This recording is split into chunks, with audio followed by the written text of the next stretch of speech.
అలాగే తెలుగు భాష గురించి అందరూ కూడా ఒక ఊపదంపుడు ఉపన్యాసాలు ఇస్తూ ఉంటారు. కానీ ఆ గొప్ప నాయకులు, ఆ గొప్ప వ్యక్తులకు సంబంధించిన పిల్లలు, మనవళ్ళు ఎవరు కూడా తెలుగు మీడియంలో చదవరు. అందరూ ఇంగ్లీష్ మీడియంలోనే చదువుతారు. ఇది సమాజం నుంచి ఆ ప్రశ్న వచ్చిన తర్వాత మా పిల్లలు ఎందుకు ఇంగ్లీష్ మీడియం చదవకూడదు అనేలాంటి ఒక ప్రశ్న వచ్చిన తర్వాత ఇప్పుడు 2 తెలుగు రాష్ట్రాల్లో తెలుగు అనేది కంపల్సరీ చేసి ముందుకు తీసుకువెళ్తున్నారు. కానీ దానివల్ల సాధిస్తున్నది ఏంటి? ఇటు ఆంధ్ర కానీ తెలంగాణ కానీ ఇద్దరిని ప్రశ్నిస్తుంది మగధా న్యూస్.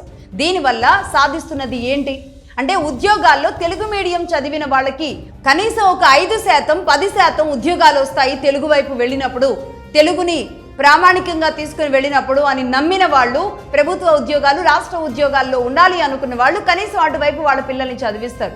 అలాంటి ఒక చర్య అటు తెలంగాణ, కర్ణాటక లాంటి చోట్ల వాళ్ళ భాషకి, కేరళ లాంటి చోట్ల కూడా దక్షిణాదిలో వాళ్ళ భాషలో చదువుకున్న, వాళ్ళ రాష్ట్రానికి సంబంధించిన మీడియంలో చదువుకున్న వాళ్ళకి ప్రభుత్వ ఉద్యోగాల్లో, అలాగే వీళ్ళు గవర్నమెంట్ యూనివర్సిటీస్లో కూడా వాళ్ళకి ఒక పర్సంటేజ్, ఒక కోటా అనేది ఉంటుంది. కానీ 2 తెలుగు రాష్ట్రాల్లో అది లేదు.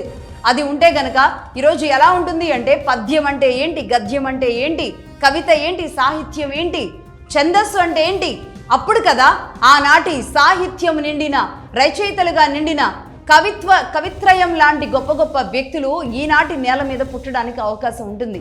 ఇలా తెలుగుని మనం పణంగా పెట్టేశాం. తెలుగు భాష విషయంలో మొత్తం అసలు తెలుగుని కూనీ చేసేలాంటి పరిస్థితికి వెళ్ళిపోయాం. తెలుగు అంటే బూతులుగా మారిపోతున్న సంస్కృతికి మారిపోయాం.